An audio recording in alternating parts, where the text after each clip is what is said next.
kuduskan kami sehingga kami layak dalam persekutuan yang indah, yang manis, yang berkenan ini ya Bapa. Teruslah Engkau ya Tuhan menolong gerejamu, menolong jemaatmu, menolong kami semua ya Tuhan. Terima kasih buat segala berkat-Mu. Kami bersyukur, kami bersyukur, kami bersyukur. Dan hari kami mau nikmati ya Tuhan berkat firman Tuhan dan perjamuan kudus ya Bapa. Tuhan berkatilah ya Bapa. Roh yang kudus berbicara bagi kami. Engkau yang berdaulat atas seluruh hidup kami. Tutup bungkus kami dengan kuasa darah-Mu. Pagari kami Tuhan dengan pasukan malaikat-Mu yang kudus. Lindungilah kami ya Tuhan. Roh Kudus, Engkau mengambil alih setiap perkataan mulut bibir hamba-Mu. Sepenuhnya biarlah kemuliaan-Mu dinyatakan. Di dalam nama Yesus, mari yang percaya sama-sama katakan amin. Silakan duduk Bapak Ibu. Ya, puji Tuhan. Shalom Bapak Ibu. Ya, luar biasa hadirat Tuhan. Musiknya juga semakin hari semakin enak ya. Apakah Bapak Ibu menikmati musik yang enak? Haleluya. Iya. Sampai ada sweet tadi, waduh itu luar biasa, itu sesuatu ya yang luar biasa. Baik Bapak Ibu, hari-hari ini saya melihat jemaat kita banyak yang sakit. Tapi kalau saya amati banyak yang sakit lambung ya. Mohon maaf kalau saya tidak bisa selalu hadir di setiap jemaat yang sakit karena memang ya jemaat kita sudah cukup banyak, jadi hanya mungkin yang paling bisa kita pas waktunya kita datangin untuk kita berdoa. Tapi saya percaya kita semua pun jemaat berdoa dan saya pun mendoakan Bapak Ibu supaya sehat, sembuh. Ya, saya melihat kenapa ya nih sakit lambung. Nah, sakit lambung itu sebenarnya sakit yang nggak terlalu sulit lah karena kita sudah lewati gitu. Yang pertama jangan terlalu banyak makan. Karena kalau makan sampai full, kenyang, itu asam lambung terbiasa banyak. Jadi akhirnya kalau dia udah biasa banyak, dia mengiritasi dinding lambung. Jangan terlalu larut makan. Karena 3 jam sebelum tidur berhenti makan supaya asam lambung juga berhenti. Jangan terlalu capek juga, tidur terlalu malam supaya asam lambung juga tidak keluar terlalu banyak. Ya, pada akhirnya kita harus memanage diri kita. Nah, jadi tapi mungkin ada juga karena makanan. Kita boleh lihat banyak plastik sekarang, telur dari plastik. Saya temukan 3 hari yang lalu mau makan telur, loh gak ada bau telurnya, saya giniin kayak kenyal-kenyal gitu seperti plastik. Kalau telur benaran kan dia makin habis kan, dia tetap aja seperti itu. Wah ini telur plastik ini. Saya ngomong sama mbak di rumah, ini plastik ini telurnya nih. Nah saya buang, mungkin juga bisa. Mungkin juga makanan-makanan yang karena ada boraks, ada dan lain-lain. Maka kita memang harus hati-hati sekali sekarang memilih makanan. Ya baik Bapak Ibu, mari kita masuk di dalam Prapaskah. Prapaskah bulan Maret ini Bapak Ibu saudara Tuhan, kita akan melihat bagaimana kejadian demi kejadian Yesus disalib dan dia mati, dia bangkit dan dia naik ke surga. Pentakosta, pencurahan Roh Kudus setelah itu. Firman Tuhan hari ini berbicara tentang Roh Yudas, pengkhianatan yang mengubah sejarah. Kita mulai dari kitab Yohanes. Saya nggak tahu apa bisa sepowerful waktu ibadah pertama, karena ibadah pertama di dalam pembacaan ayat itu saya berhenti, saya jelaskan sedikit. Karena sekarang anak saya yang jadi SM, state manajernya. Tadi saya diberhentiin, waktu habis, slide nggak bisa ditambah lagi, jadi saya harus berhenti beneran gitu. Hanya ada yang bisa mengalahkan saya, anak saya dan istri saya gitu. Dan itu kalau perempuan, kalau laki-laki masih bisa kita ini. Maka jangan berantem sama perempuan. Jangan pernah laki-laki berantem sama perempuan. Karena perempuan punya rahim Bapak Ibu. Jadi sperma yang milimikron itu masuk ke dalam rahimnya dan dikeluarkannya bayi yang berat 3 kilo. Bayangin, dari yang kecil keluar yang besar. Maka kalau kata-kata yang baik kita kasih ke dia, maka akan keluar kata-kata yang baik yang berbual-bual. Tapi kalau kita kasih kata-kata yang jelek ke dia, maka akan diserang dengan kata-kata yang lebih dahsyat lagi yang jelek. Bapak-bapak pengalaman nggak? Hampir pasti. Maka jangan bertengkar sama perempuan karena dia punya rahim. Nanti akan dikeluarkannya membabi buta. Bapak ibu nggak akan tahan. Maka itu lelaki yang baik biasanya kalau berantem, dia akan diam menyendiri. Itu pun istrinya kejar. Kok diam aja kau?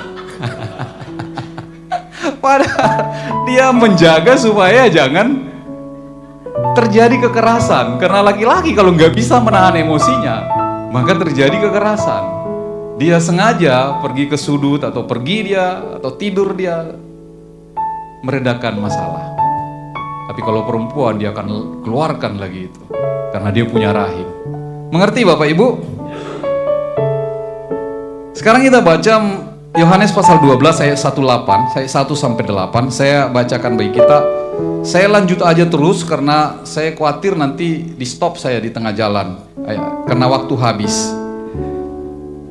Saudara di layar, Yesus diurapi di Betania. 6 hari sebelum Paskah, Yesus datang ke Betania, tempat tinggal Lazarus yang dibangkitkan. Yesus dari antara orang mati. Di situ ada diadakan perjamuan untuk dia dan Marta melayani, sedang salah seorang yang turut makan dengan Yesus adalah Lazarus yang dibangkitkan ya. Maka Maria mengambil setengah kati minyak narwastu murni yang mahal harganya, lalu meminyaki kaki Yesus dan menyekanya dengan rambutnya, dan bau minyak semerbak di seluruh rumah itu. Ini saya harus berhenti sedikit. Minyak narwastu itu wangi sekali. Biasanya digunakan untuk meminyaki mayat supaya mengalahkan bau dari mayat itu. Bapak Ibu sering dulu rasakan kalau saya urapi kan ya, wangi nggak? Itu saya campur minyak zaitunnya dengan minyak narwastu. Jadi itu minyak biasanya meminyaki mayat. Wah, gembala seram juga ya. Tapi Bapak Ibu percayalah, ada maksudnya. Nanti suatu waktu kita bicara tentang minyak narwastu. Lalu Bapak Ibu saudara Tuhan, di dalam pengurapan itu, saya lanjutkan dulu kalau gitu. Tetapi Yudas Iskariot, salah seorang dari murid-murid Yesus yang akan segera menyerahkan dia berkata, "Mengapa minyak narwastu itu tidak dijual 300 dinar dan uangnya diberikan kepada orang-orang miskin?" Logis ya? Minyak itu harusnya 300 dinar tuh mahal loh. Mahal sekali 300 dinar. Itu mahal sekali. Kenapa nggak ke orang miskin aja? Gitu. Tapi dilanjutkan. Hal ini dikatakannya bukan karena ia memperhatikan nasib orang miskin, melainkan karena ia adalah seorang pencuri. Nah ini ayat ini mengatakan dia seorang pencuri. Ia sering mengambil uang yang disimpan dalam kas yang dipegangnya.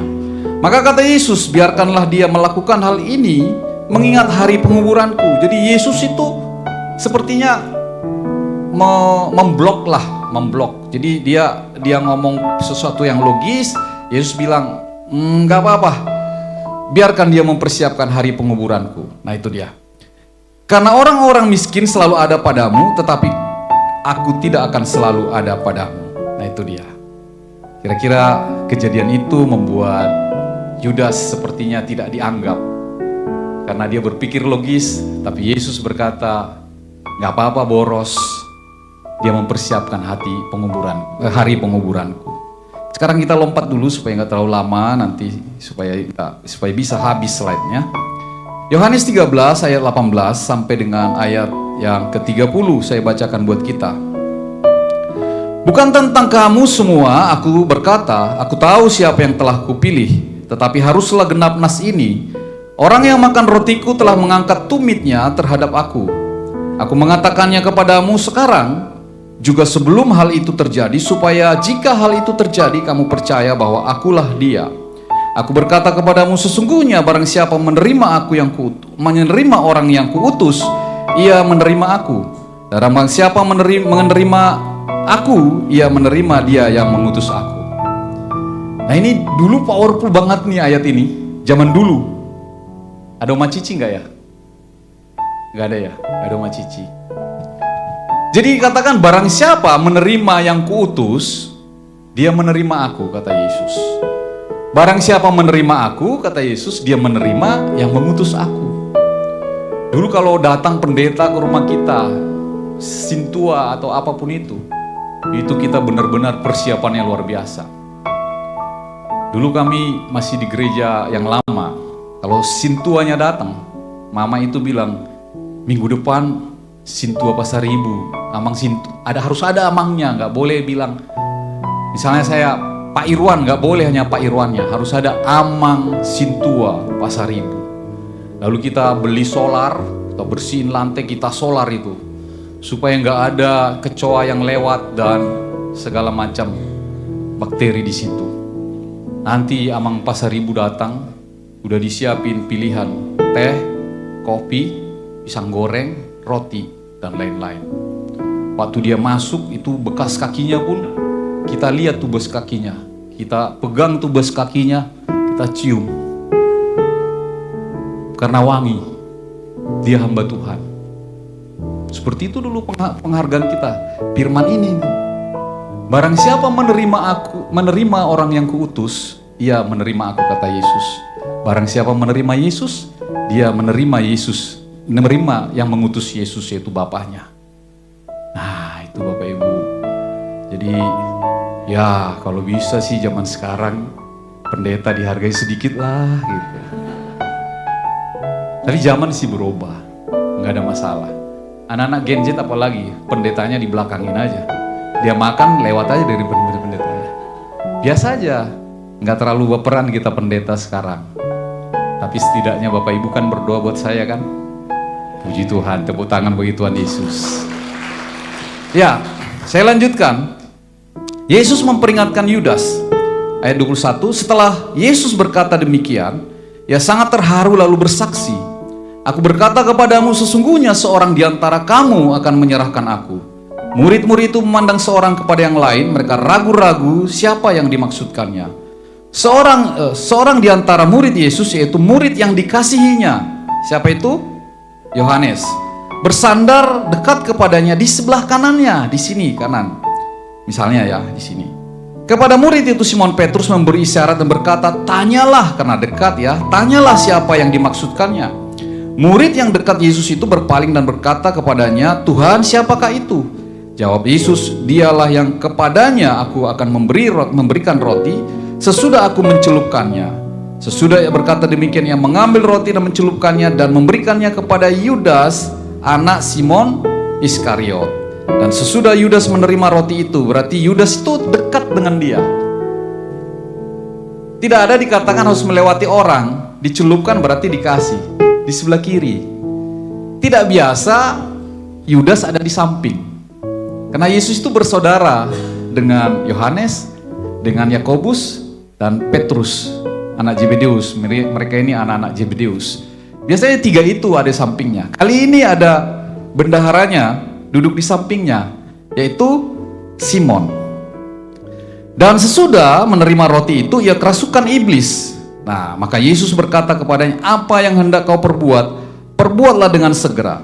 Tetapi tidak ada seorang pun di antara mereka yang duduk makan itu mengerti apa yang dimaksud Yesus mengatakan hal itu kepada Yudas. Mengatakan itu kepada Yudas, karena Yudas memegang kas. Ada yang menyangka bahwa Yesus menyuruh dia membeli apa-apa yang perlu untuk perayaan itu, atau memberi apa-apa kepada orang miskin.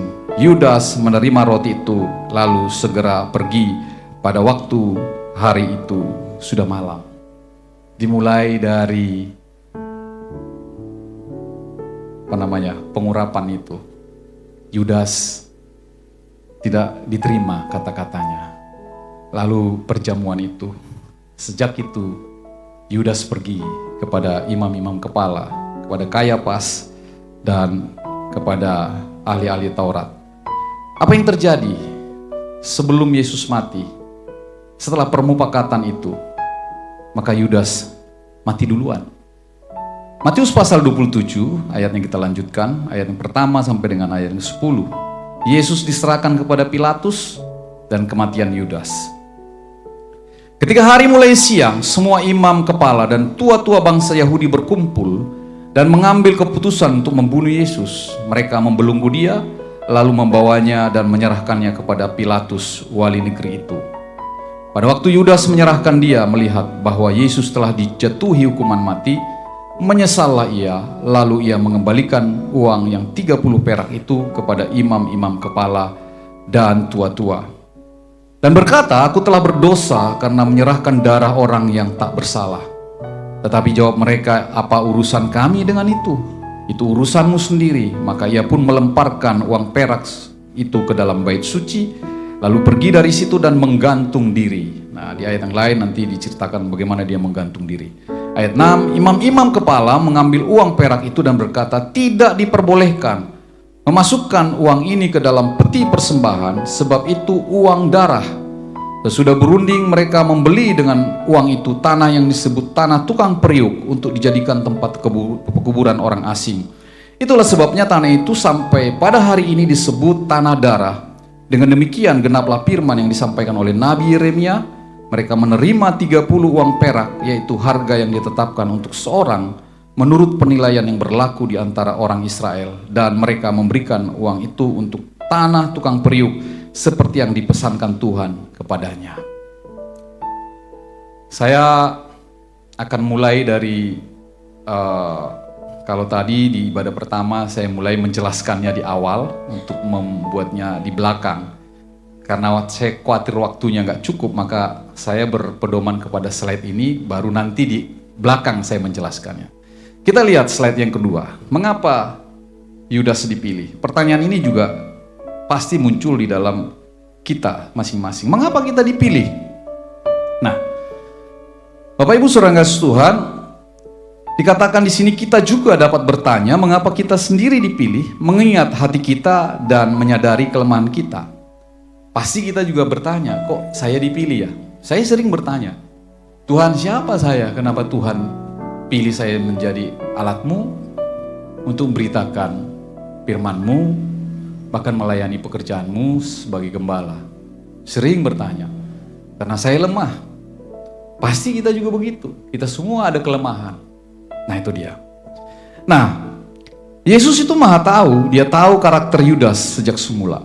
Disinilah Yudas gagal, yang menolak sepenuhnya, menyerahkan diri sepenuhnya kepada Tuhan. Nah ini, jadi sebenarnya Yesus tahu, tapi dia juga pingin orang dipulihkan. Simon Iskariot itu orang Zelot, orang Yudea, bapaknya Yudas. Jadi dari 12 murid Yesus itu, 11 itu orang Galilea. Kasta kedua dari orang Yahudi, orang-orang miskin.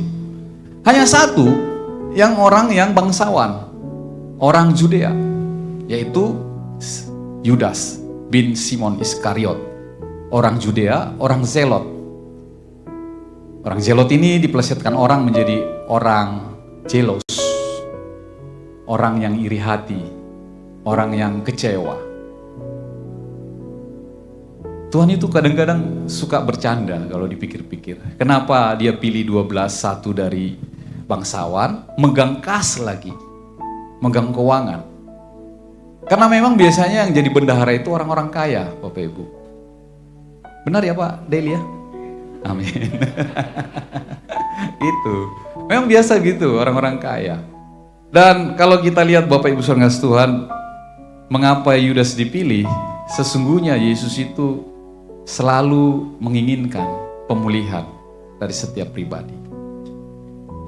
Itulah salib ini Bapak Ibu. Kalau engkau memandang salib, engkau akan melihat di sana ada ruang untuk orang salah. Yesus selalu rindu seseorang dipulihkan. Sangat manusiawi bagi kita suka menuduh, menghakimi atau menjerumuskan orang yang sudah salah. Tapi Yesus ada ruang untuk salah. Seperti perempuan sundal. Ketika orang mau melempari dia, merajam dia, Yesus bilang, oke, kalau gitu kita mau lihat, ada yang pernah berbuat dosa nggak? Ada yang nggak pernah berbuat dosa? Nggak ada. Tuhan maafkan, ya udah pergi satu-satu. Sampai akhirnya tinggal Yesus dan dia. Yesus tidak membela perempuan sundal itu karena dia benar bersundal. Tapi Yesus memberikan ruang untuk dia salah supaya dia dipulihkan. Jangan berbuat dosa lagi. Dan setelah itu dia memberitakan Yesus sampai ke seluruh desanya. Seperti itulah maksud Yesus bagi kita. Jadi kalau ada seseorang yang mungkin menurut kamu lagi jatuh dalam dosa, jangan menghargai dia dengan harga yang murah. Ketika Yudas dalam persoalan ini ditolak idenya tentang 300 dinar itu untuk orang miskin, maka dia pun sangat-sangat kecewa. Dan kecewa itu terus dan terus sampai menjadi membusuk dan menjadi kepahitan. Berapa harga yang dia nilai seorang gurunya yang berjalan 3 tahun dengan dia? Berapa harganya tadi dikatakan? 30 keping perak. Di dalam kitab Yeremia dikatakan 30 keping perak itu adalah harga untuk menebus budak yang mati. Bukan budak yang hidup loh, budak yang mati. Berarti kalau ada budak, di bawahnya lagi. Begitu murah. Sama halnya mungkin bisa terjadi dengan kita. Ketika pendapat kita, ketika ide kita, mungkin kita kecewa dengan itu, berlarut-larut terus sampai menjadi busuk dan menjadi pahit. Maka kita menilai orang itu rendah sekali. 2 hari yang lalu saya teleponan dengan hamba Tuhan. Lalu dia bilang begini, si Pak itu ngomong begini loh, najis saya mendukung itu. Kalau sampai keluar kata najis itu berarti lebih rendah dari sampah Bapak Ibu. Sampah aja masih kita pungutin. Kalau najis berarti kotoran. Itu hamba Tuhan. Najis saya mendukung. Waduh. Berarti nilai orang itu rendah sekali. Seperti itulah Yudas menilai Yesus. 30 keping perak itu yang diartikan adalah untuk menebus budak yang mati. Seperti itulah rendahnya Yudas memandang. Selama 3 tahun bersama-sama dengan dia, dia melihat perjalanan itu. Dia melihat orang disembuhkan. Dia melihat orang-orang diberi makan. Dan dia melihat bagaimana Yesus melayani mereka. Tapi kecewa, iri hati, jealous, menjadi kepahitan yang membusuk. Dan sangat rendah dia pandang Yesus. 30 keping perak Bapak Ibu Saudara Tuhan. Sekarang kita lihat slide berikutnya yang menjadi peringatan bagi kita. Bukan hanya Yudas sebenarnya, ada Yunus, ada Yakub, ada Esau, ada Saul yang berbuat salah. Tapi Yudas melampaui semua itu. Ada sesuatu tentang dirinya yang membuat kita bergidik, ya mungkin saja benar dan setia. Namun sepanjang sejarah kekekalan, ia adalah seorang pembunuh yang menolak kasih karunia. Yudas menjadi seorang pembunuh karena dia bersekutu dengan imam-imam kepala, imam Kayafas, ahli-ahli Taurat, dan orang-orang Farisi untuk membunuh Yesus. Dia menolak kasih karunia itu. Masih mending ternyata Yunus, masih mending Yakub, masih mending Esau, bahkan Saul. Berat Bapak Ibu kalau roh Yudas ada di dalam kita. Amin. Amin. Berat Bapak Ibu. Kita lihat lagi pelajarannya bagi orang Kristen. Nama-nama yang diberikan kepada Yudas itu, sebenarnya Yudas itu nama Simon Iskariot itu memberi arti itu bagus, pujian. Barangkali Simon Iskariot mau anaknya itu menjadi seseorang yang menyenangkan bagi banyak orang, menjadi menyenangkan bagi Tuhan, maka dibuat namanya itu Yudas. Yudas itu pujian artinya. Tapi apa yang terjadi? Nama-nama yang diberikan kepada Yudas di dalam Alkitab, pengkhianat, iblis, pencuri yang tadi kita baru baca. Bahkan Paulus sendiri katanya takut akan nasib serupa, supaya aku sendiri tidak dicela setelah memberitakan Injil kepada orang lain. Nah itu dia, Rasul Paulus takut. Jangan sampai dia seperti Yudas. Begitu menggebu-gebunya melayani pekerjaan Tuhan, tapi spirit Yudas membuat dia dicela. Seringkali Bapak Ibu Saudara Tuhan, kita harus banyak-banyak berdoa kepada hamba-hamba Tuhan, termasuk saya sebagai gembala di tempat ini. Bapak Ibu, banyak pengkhotbah kita undang di sini. Amin. Bagus khotbahnya? Bagus kesaksiannya? Bagus. Tapi kita harus berdoa supaya tidak sampai hari ini, tapi supaya dia bisa terus berjalan melayani Tuhan sampai selama-lamanya. Sebab kalau tidak, kalau pahit hatinya, kalau spirit Yudas ada di dalamnya, maka Bapak Ibu, seperti inilah ketakutan Paulus, supaya aku sendiri tidak dicela setelah memberitakan Injil kepada orang lain. Tuhan akan berhenti menggunakan kita jika kita memiliki sedikit pun, gak usah banyak-banyak, sedikit aja roh Yudas. Berhenti pemakaian Tuhan, pasti berhenti. Nah itu dia. Maka ada orang berpikir, kenapa ya? Kenapa ya? Murid-murid yang lain tidak melihat, tapi Yesus tahu yang di dalam hati Yudas. Kita yang duduk begini, kita nggak melihat. Kita tidak melihat. Barangkali mungkin juga ada. Barangkali, tapi saya tidak menuduh. Mudah-mudahan tidak ada. Satu kali mungkin saya salaman begini, Pak Gembala itu nyalam gak lihat muka. Lalu satu kali saya lewat dia, saya doang yang gak disalam Pak Gembala. Atau mungkin saya memalingkan wajah, Pak Gembala itu lama-lama tersimpan. Pak Gembala apaan sih itu? Mulai dihargai Pak Gembalanya. Siapa sih itu, cuman begini doang, begini. Oh makin rendah. Gak ada itu Pak Gembala itu. Sampai akhirnya Bapak Ibu Saudara Tuhan, pahit. Itu roh Yudas. Periksa, ada roh Yudas enggak dalam hatimu? Nah, kita lanjutkan dulu. Yudas itu ada di lingkungan ring 1 Yesus. Amin. Dia ada di dalam perjamuan kudus. Dia ada di gunung bersama Yesus menyaksikan kemuliaannya. Dia ada berjalan di tepi laut mendengar pengajarannya. Dan dia juga hadir di Taman Getsemani. Justru di Taman Getsemani, tempat khusus mereka bertemu itu, Yudas ngasih tahu. Dia jadi mata-mata di sana. Taman Getsemani itu di sebelah lembah Kidron. Bayang-bayang aja ya, kalau Bapak Ibu belum pernah ke sana. Jadi saya bayangkan tuh, ada lembah Kidron, di atasnya itu Taman Getsemani. Nah di Taman Getsemani itu biasanya rumah-rumah orang kaya, di belakangnya ada taman masing-masing.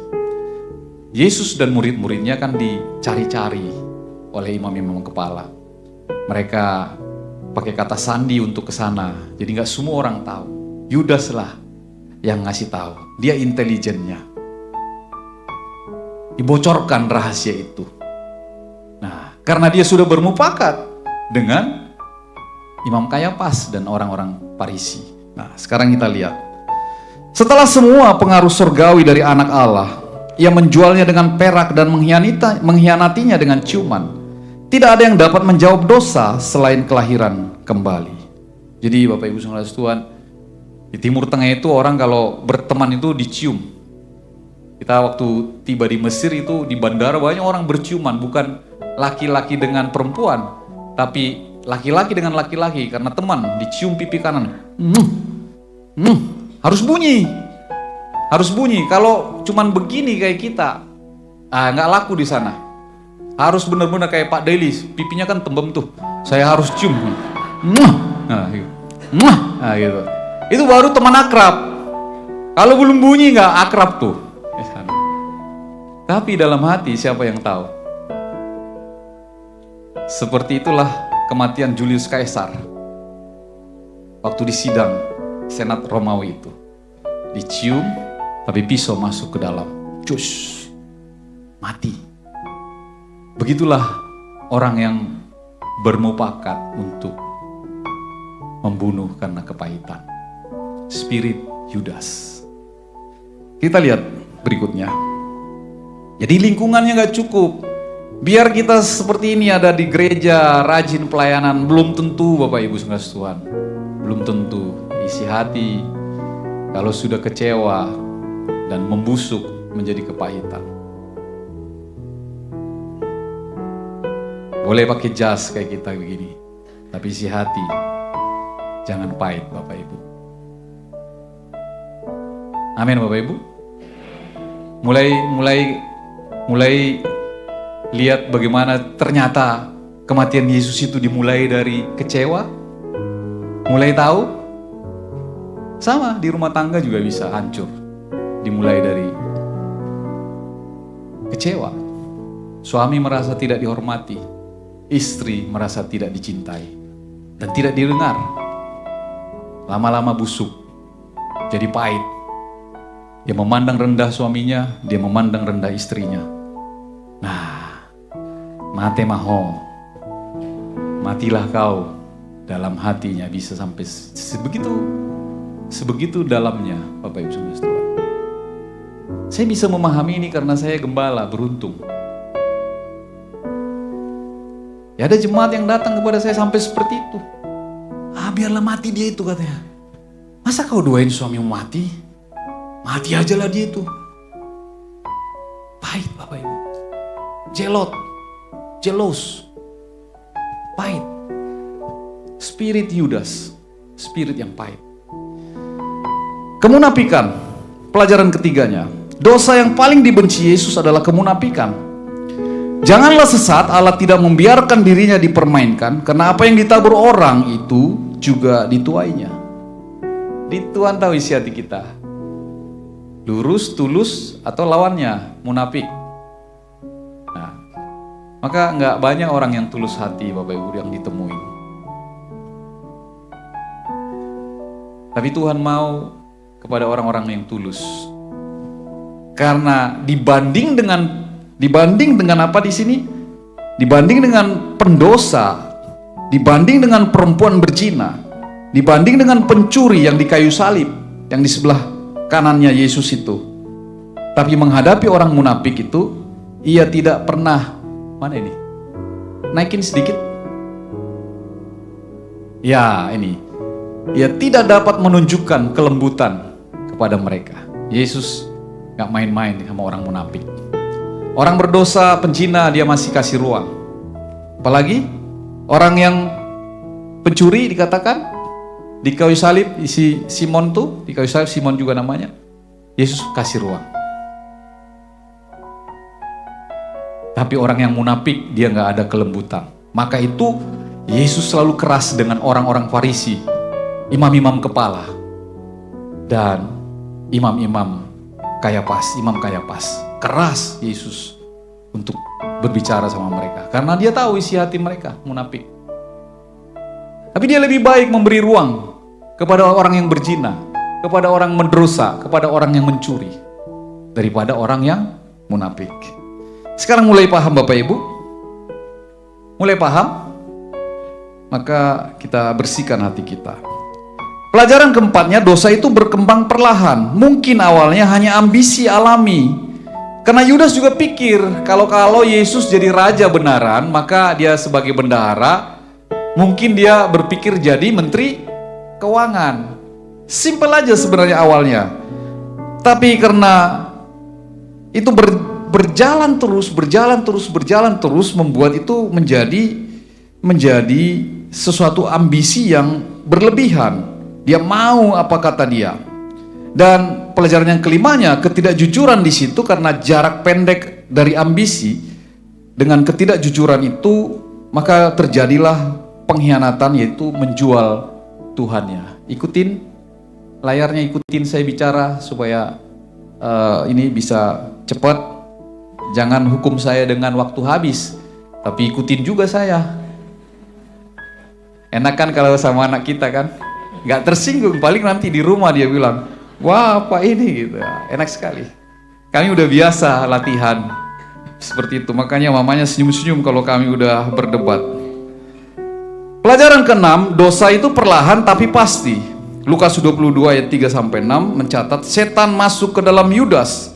Sebelumnya iblis hanya berkeliaran, menggoda, menyebabkan dosa-dosa sesekali, tapi akhirnya ia menguasainya.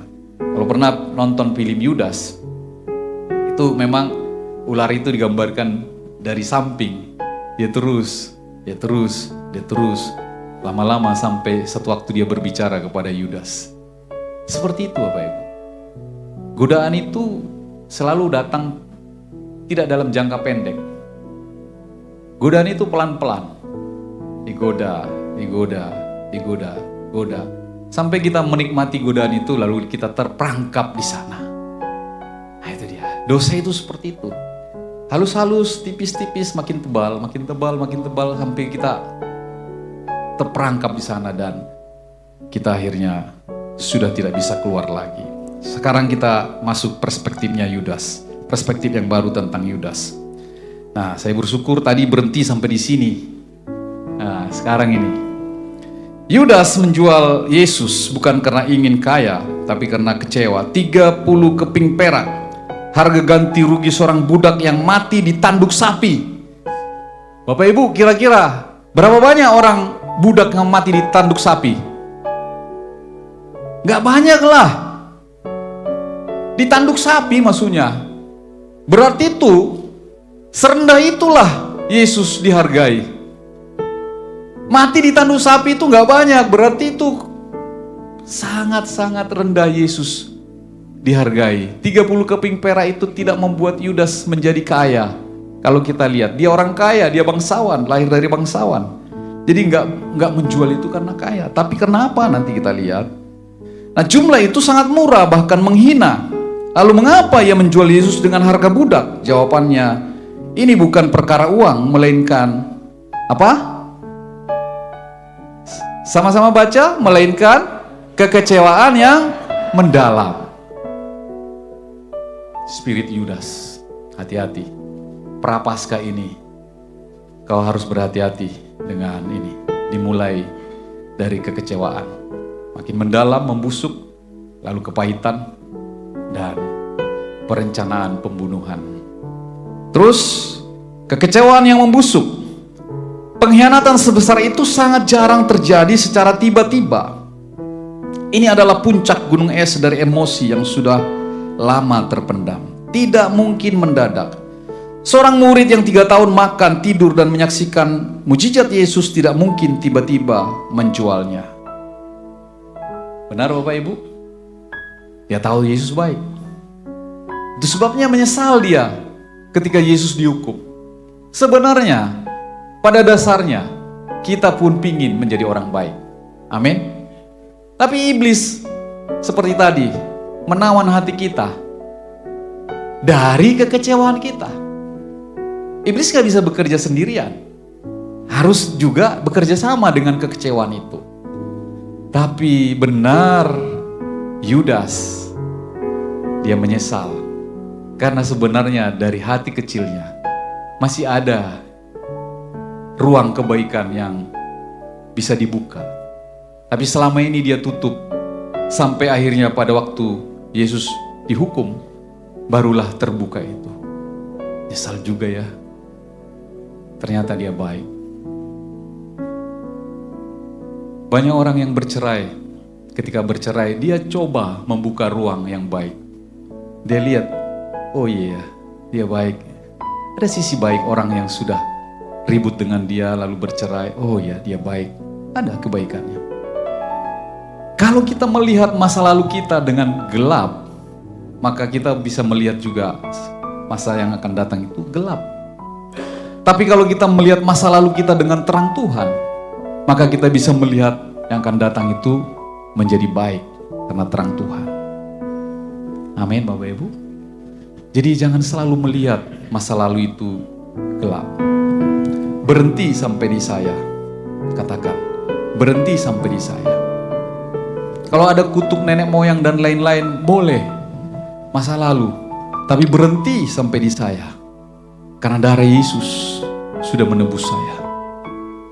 Jadi engkau tidak perlu lagi melihat masa lalu yang kelam itu. Tapi engkau melihat dengan terang Tuhan ke sana. Melihat yang baik dari orang lain. Jangan selalu lihat yang jelek dari orang lain. Kalau engkau melihat yang jelek dari orang lain, maka engkau akan menikmati yang jelek dengan orang itu. Kalau saya melihat yang baik dengan Bang Julian, maka saya hari-hari tersenyum sama dia melihat yang baik. Tapi kalau saya melihat yang jelek, saya pun begini, lewat turun sini. Karena saya lihat yang tidak baik. Mulai paham Bapak Ibu? Halo? Tepuk tangan dulu buat Tuhan Yesus.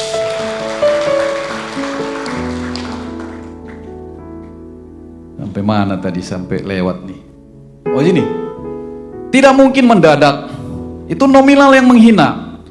Dan pemicunya adalah pengurapan di Betania. Aduh, ternyata hanya gara-gara dia dipermalukan di depan umum. Maka saya belajar banyak supaya tidak mempermalukan orang di depan umum. Takut kalau saya permalukan, saya tegur di depan umum, orang itu pahit sama saya. Itu resiko seorang pemimpin. Kadang-kadang saya digojok-gojok, tegur dong Pak, tegur dong Pak. Saya cuma senyum. Ya, saya kan bisa menegur dengan bercanda. Saya kan bisa menegur dengan kata-kata yang lebih halus, saya bilang gitu. Ya tapi Bapak terlalu lunak. Wah, nih Bapak Ibu, kalau orang sudah kecewa, dia bunuh Yesus. Apalagi kita yang tidak berbuat baik apa-apa. Mulai paham Bapak Ibu? Maka kita mikir-mikir selalu dalam perjalanan hidup ini. Mikir-mikir, bikin kecewa nggak orang ya? Nah itu dia. Matius 26 mencatat Yudas pergi bertransaksi tepat setelah Yesus diurapi minyak narwastu mahal.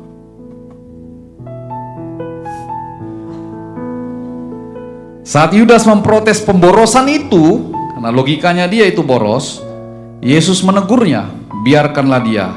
Ini untuk persiapan penguburanku. Dari sana dasarnya Bapak Ibu. Dari kecewa, pendapatnya tidak diterima Yesus. Berapa kali kita kecewa pendapat kita nggak diterima? Sering, saya juga sering. Tapi ingat, kita harus pergi ke salib. Harus pergi ke salib itu. Membuka ruang pengampunan. Membuka ruang untuk orang salah. Sekalipun kita mungkin merasa benar dalam tanda petik. Tapi ruang harus tetap kita berikan seperti Yesus. Karena itu keputusan kita mengikuti Yesus. Mengikuti Yesus ya seperti Yesus. Amin. Sekarang kita lihat titik patahnya di mana. Karena Yudas merasa terasing di lingkungan terdekat. Yesus menegur Yudas di depan umum dan membenarkan tindakan boros Maria. Yudas dihadapkan pada kenyataan pahit.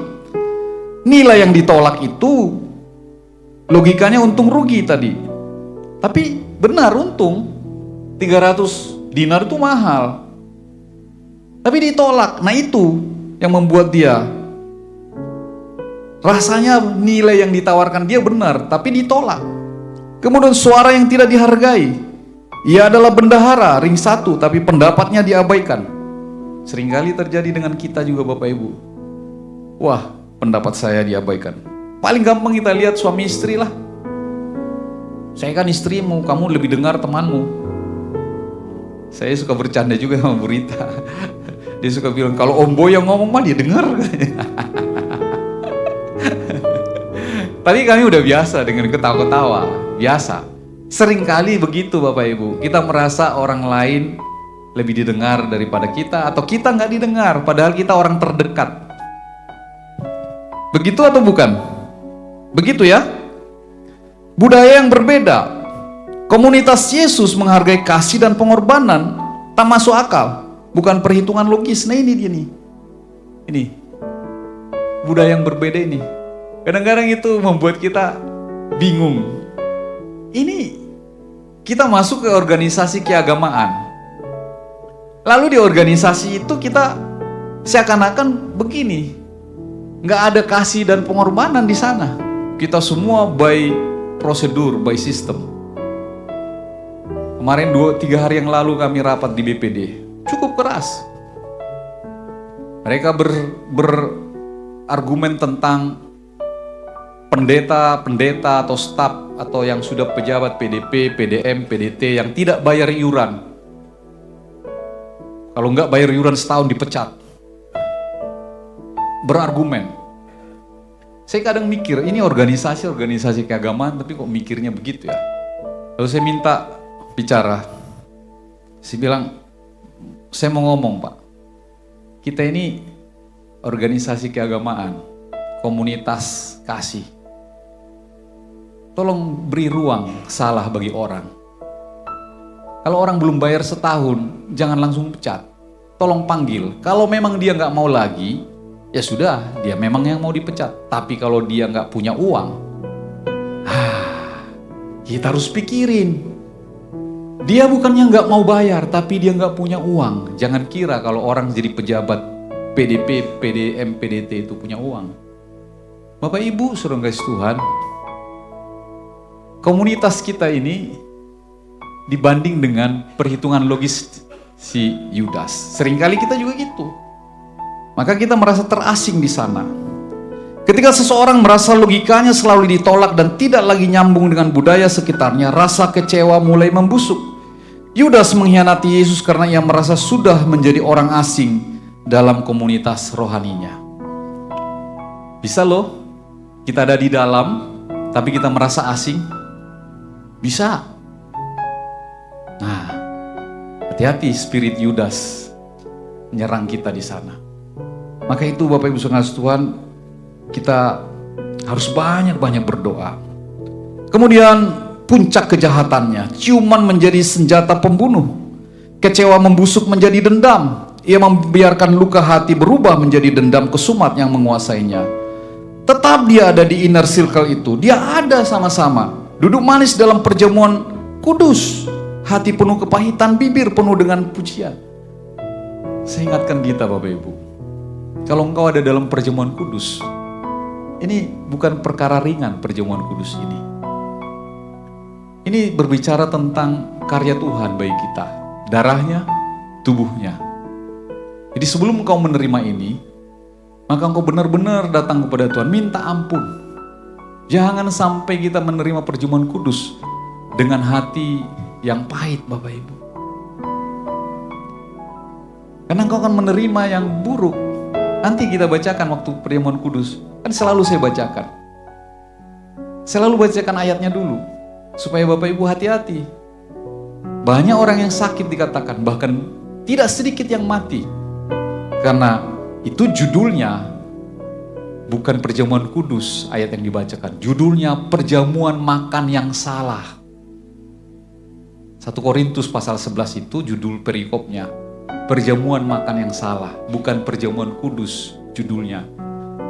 Karena apa? Karena kalau engkau makan perjamuan itu tubuh dan darah Kristus, dia kudus, dia maha kudus. Engkau harus datang dengan kekudusan di sana. Ampun Tuhan, ampun Tuhan. Nah itu dia.